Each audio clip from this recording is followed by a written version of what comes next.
여러분 안녕하세요. 9월 4일 온라인 새벽기도에 오신 여러분을 오늘도 환영하고 축복합니다.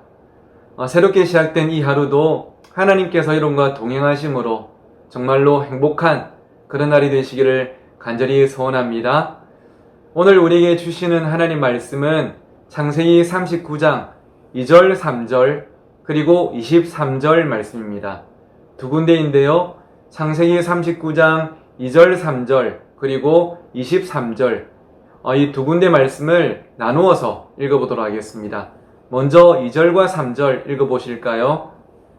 여호와께서 요셉과 함께 하심으로 그가 형통한 자가 되어 그의 주인 애굽 사람의 집에 있으니 그의 주인이 여호와께서 그와 함께 하심을 보며 또 여호와께서 그의 범사에 형통하게 하심을 보았더라. 아멘. 23절도 함께 읽어보겠습니다. 간수장은 그의 손에 맡긴 것을 무엇이든지 살펴보지 아니하였으니 이는 여호와께서 요셉과 함께 하심이라. 여호와께서 그를 범사에 형통하게 하셨더라. 아멘. 오늘 이 시간은 여호와께서 함께 하심으로 라는 제목으로 함께 말씀을 나누도록 하겠습니다. 평소 여자들이 가장 듣기 싫어하는 남자들의 이야기가 군대 이야기, 축구 이야기 이 두 가지라고 하죠. 그리고 그 중에서도 제일 듣기 싫은 이야기가 군대에서 축구한 이야기다. 그렇게 말을 하곤 합니다. 그런데 저도 군대를 갔다 왔지만 남자들이 군대 갔다 와서 하는 이야기를 들어보면 정말 파란만장합니다. 이렇게 군생활을 힘들게 하는 사람이 있었을까? 어떻게 군생활이 이렇게 스펙타클했을까? 이런 생각들이 종종 들곤 해요. 들어보면 진짜 북한에만 한 번 안 갔다 왔다 뿐이지 이 나라는 혼자 다 지킨 것 같고요. 군생활은 혼자 다 한 것 같습니다. 그러면서 자신의 파란만장한 삶을 이렇게 이야기를 할 때가 종종 있습니다. 그런데 물론 그 이야기들도 다 사실이겠지만 인류 역사상 요셉만큼 인생이 파란만장했던 사람이 또 있었을까? 있더라도 흔치는 않을 것 같습니다. 제가 최근에 새벽 설교를 통해서 요셉을 한번 소개해드렸지만 요셉은 어릴 때 어머니를 잃고 이 편부모 가정에서 자라야 됐죠. 어린 시절 무엇보다 가장 중요한 엄마의 사랑을 받지 못하고 엄마의 빈자리를 느끼며 요셉은 자라야 됐습니다. 그뿐 아니라 그의 형들이 요셉을 참 많이 싫어하고 미워했습니다. 그때 당시에는 학교가 없기 때문에 요셉은 요즘 애들처럼 학교에서 왕따를 당하진 않았지만 가정에서 왕따를 당하고 고독과 외로움을 온몸으로 매일마다 경험해야 됐죠. 그뿐입니까? 이 형들이 결국은 요셉을 돈을 받고 애굽으로 팔아버렸습니다. 노예 상인에게 팔아서 이 요셉은 한 번도 가보지 않은 나라 애굽에서 그의 10대 시절을 종살이를 하면서 보내야 됐죠. 그게 얼마나 힘이 들었을까요? 제가 가끔 베트남이나 필리핀 또 남아공 전 세계 여러 나라에서 한인 청소년들을 만나서 말씀을 전할 때가 있습니다. 그 자비량으로 가서 이 한인 청소년들에게 어떻게 하든지 복음을 전해주려고 그렇게 레슨 시간들이 좀 있었는데요. 가서 말씀을 전한 뒤에 남는 시간에는 계속적으로 아이들과 상담을 합니다. 밥을 먹다가도 차를 마시다가도 이 아이들과 상담을 하는데 그곳에 있는 한인 청소년 그리고 또 청년들이 똑같은 고민을 저에게 이야기를 합니다. 그게 뭐냐면 내가 왜 지금 여기에 살아야 되는지 이유를 모르겠다는 것입니다. 표면적인 이유로는 부모님이 선교사라서 또는 아버지가 파견 근무로 오셔서 가족들도 함께 올 수밖에 없었지만 왜 내가 있고 싶은 한국에 있지 못하고 이곳에서 언어도 낯설고 문화도 낯설고 사람들과 어울리지도 못하고 이렇게 살아야 되는지 도저히 그 이유를 발견할 수가 없다. 그게 너무 힘들다. 이런 이야기들을 종종 하더라고요. 참 공감이 됩니다. 그리고 여러분 요셉도 그런 삶이 아니었을까요? 그 정도가 아니라 요셉은 보디발의 집에서 열심히 일을 하고 그리고 주인에게 또 좋은 그런 또 어떤 종이 되고자 최선을 다했죠. 그 결과 주인이 종인 요셉을 인정하고 가정의 총무로 삼게 됩니다. 이제는 뭔가 인생이 성공을 향해서 길이 열리는 것 같았는데 억울한 누명을 쓰고 감옥까지 가버렸다고, 그게 요셉의 10대 시절과 20대 시절이었다고 제가 소개를 드렸죠. 정말로 파란만장한 요셉의 삶이 아니었겠습니까? 사실 여러분, 이 정도면 인생을 포기할 만합니다. 그리고 절대 해서는 안 되는 나쁜 생각을 할 수도 있을 것 같습니다. 다르게 표현하면 인생의 마침표를 찍을 만하지도 않습니까? 그런데 놀랍게도 오늘 우리가 함께 읽었던 본문은 요셉의 삶을 소개하면서 이 단어로 요셉의 삶을 우리에게 보여주고 있습니다. 바로 형통이라는 것입니다. 여러분 한번 따라해 보실까요? 형통. 맞습니다. 성경은 요셉의 삶이 형통했다라고 오늘 본문에 이야기하고 있어요. 우리가 함께 읽었던 2절과 3절과 23절에 반복해서 이 단어가 나오고 있죠. 여호와께서 요셉과 함께 하심으로 그가 형통한 자가 되어 여호와께서 그의 범사에 형통하게 하심을 보았더라. 여호와께서 그를 범사에 형통하게 하셨더라. 이렇게 2절, 3절, 23절에서 반복해서 형통하다 말하고 있습니다. 우리가 보기에는 요셉의 삶은 요즘 젊은이들이 흔히 하는 말로 이생망이었습니다. 이생망 들어보셨죠? 이번 생은 망했다 라는 줄임말이 이생망입니다. 요셉은 사실은 이생망이었습니다. 망한 삶입니다. 소망이 보이지 않는 것이죠. 그런데 성경은 그가 형통하게 되었다 말씀하는 거예요. 참으로 놀랍죠? 근데 여러분, 형통이 무엇일까요? 요셉이 형통한 삶을 살았다 말하는데 어떤 삶을 살았길래 형통했다 이야기를 하고 있을까요? 우리가 흔히 생각하는 형통은 이런 거 아닙니까? 돈을 잘 벌게 되고 부자가 되는 것, 몸이 아픈 데도 없고 늘 건강한 것, 자녀들도 부모의 기대만큼 잘 자라서 정말로 좋은 삶을 살아가는 것, 이런 것들 우리가 형통하다 이렇게 생각할 수가 있겠죠. 물론 그것도 틀린 것은 아닙니다. 그런데 제가 오늘 말씀을 준비하면서 이 원어 성경을 찾아보니까요, 이 형통의 원래 뜻은 바로 찰나라는 단어 속에 있는데, 그것은 단순히 부자가 되다, 건강하다, 자녀가 잘 되다, 성공하다 이런 뜻이 아니라 성경이 말하는 형통은요, 바로 앞으로 나아가다, 점점 더 발전하다라는 뜻입니다.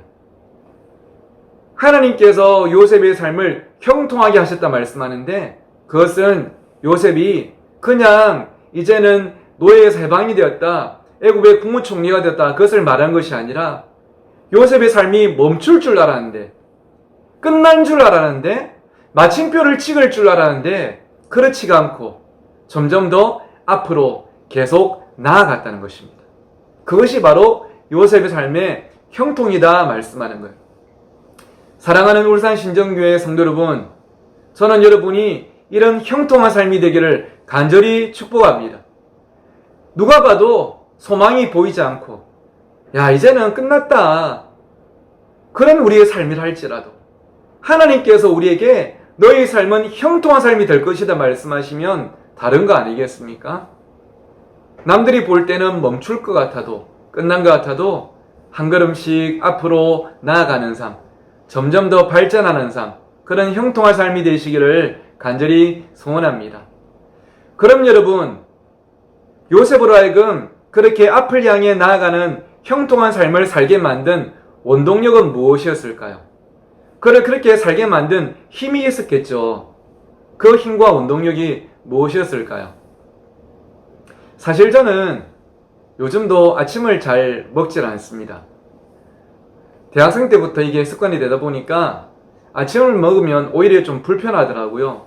근데 최근에는 이제 아침에 조금씩 ABC 주스란 것도 마시고, 특히 주일 아침에는 꼭 밥을 먹습니다. 예전에는 제가 아침을 안 먹기 때문에 그것만 하더라도 좋은 남편 아니겠습니까? 근데 요즘은 아내가 챙겨주는 아침을 제가 꼭꼭 챙겨 먹습니다. 그 이유가 뭐냐면 주일은 아침에 예배를 2번이나 인도하고 설교도 2번이나 해야 되거든요. 그런데 점점 더 이제는 체력도 떨어지다 보니까 아침을 안 먹으면 설교를 하다가 힘이 딸리더라고요. 뭔가 한 번 더 강하게 이야기를 했는데 힘이 딸려서 그렇게 못할 때가 있는 저를 보면서 밥 먹어야 되겠다. 그래서 밥을 먹고 나니까 이 밥 먹은 힘으로 설교도 잘할 수가 있더라고요. 이것을 우리가 두 글자로 밥심이다 그렇게 흔히 이야기를 하죠. 맞습니다. 우리가 살아가는데 밥심이 필요합니다.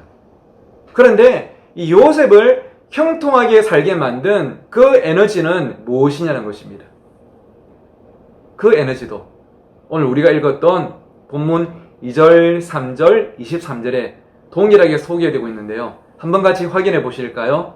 자, 여러분 2절과 3절과 23절을 보시면 형통이라는 단어도 세 번이나 반복해서 나오고 있지만 이 세 구절에 걸쳐서 동일하게 계속 반복되는 한 문장이 있습니다.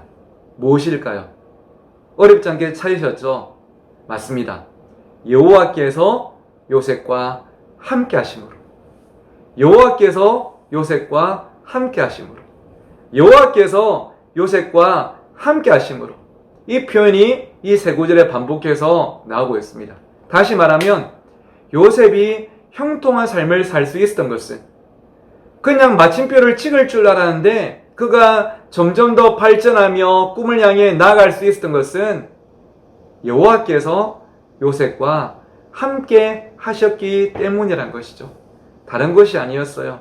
요셉에게 뭔가 끈기가 있어서가 아니라 요셉의 대인관계가 좋아서가 아니라 그것은 요셉과 함께 하시는 하나님 때문이었다는 것입니다. 하나님께서 외로운 그에게 친구가 되어주시고 앞이 막막한 그에게 길이 되어주시며 절망적인 그를 꿈꾸게 하신 결과가 바로 그가 이 모든 어려움들을 이겨내고 하나님께 귀하게 쓰임받는 삶을 살아갔던 것 아니겠습니까? 그래서 사랑하는 성도 여러분, 저는 오늘 여러분이 하나님과 함께함을 삶으로 경험하게 되기를 주의 이름으로 축원합니다. 혼자 걸어갈 때도, 어려운 일을 만났을 때도, 고독할 때도 하나님께서 지금 나와 함께 하셔. 나의 친구가 되어주시고 나의 길이 되어주시고 나의 소망이 되어주시는 하나님께서 나와 함께 하셔. 이 사실을 여러분께서 꼭 붙잡으시기를 주의 이름으로 축복합니다. 시편 73편 28절에도 이렇게 말씀하죠. 하나님께 가까이함이 내게 복이라.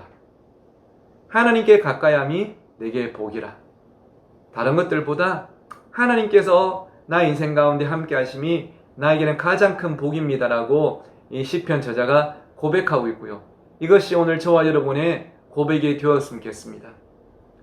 사랑하는 성도 여러분, 오늘 이 하루도 어떻게 보면 또 참 쉽지 않은 현실일 수 있겠지만 어디를 가든지 무엇을 하든지 하나님께서 나와 함께 하심으로 내가 형통한 삶을 살기를 원합니다.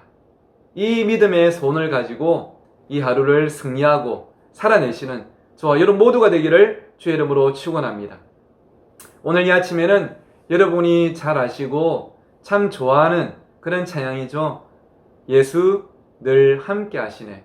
이 찬양 들으시고 개인적으로 기도하시고 믿음으로 이 하루를 승리하시기를 간절히 소원합니다. 기도하겠습니다. 하나님 아버지, 오늘도 사랑하는 울산신정교회 모든 성도님들이 하나님께서 나와 함께 하심으로 내가 형통자가 되기를 원하는 이 믿음으로 살아가게 하여 주시옵소서. 세상 우리를 멈추게 만들고 세상 우리를 포기하게 만들지만 하지만 절대 멈추지 않고 포기하지 않고 한 걸음씩 앞을 향해 전진하며 점점 더 발전하는 형통의 복을 우리 모든 울산신정교회 성도들과 자녀들이 가정이 누리게 하여 주시옵소서. 감사하며 예수님의 이름으로 기도드립니다. 아멘.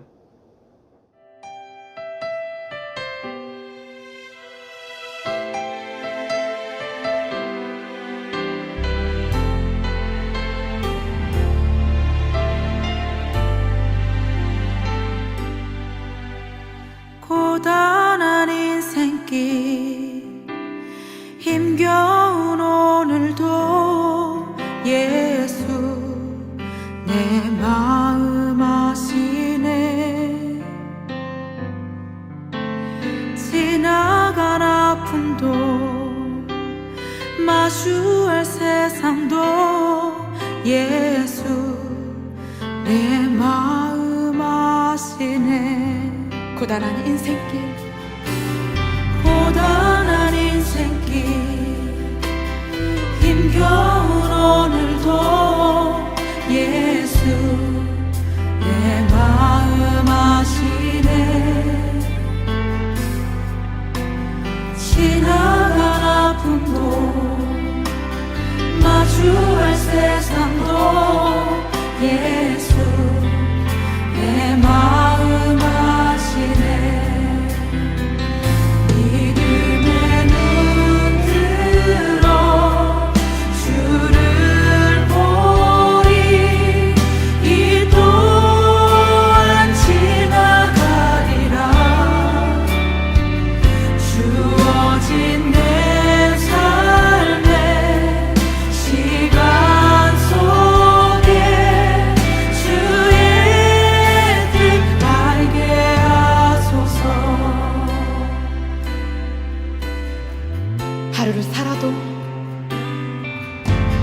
하루를 살아도 기쁨으로 가리. 예수 늘 함께 하시네. 후회도 염려도 온전히 맡기리. 예수 늘 함께 하시네. 믿음의 눈 들어 주를 보리. 이 또한 지나가리라. 주어진 내 삶의 시간 속에 주의 뜻 알게 하소서. 믿음의 눈 들어 믿음의 눈 들어 주를 보리. 이 또한 지나가리라. 주어진 내 삶의 시간 속에 주의 뜻 알게 하소서.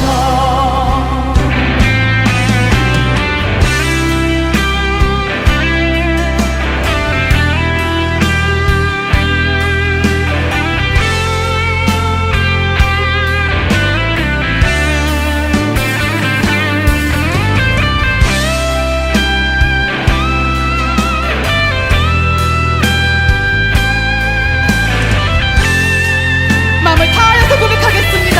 믿음의 눈 들어 믿음의 눈 들어 주를 보리. 이 또한 지나가리라. 주어진 내 삶의 시간 속에 주의 뜻 알게 하소서. 믿음의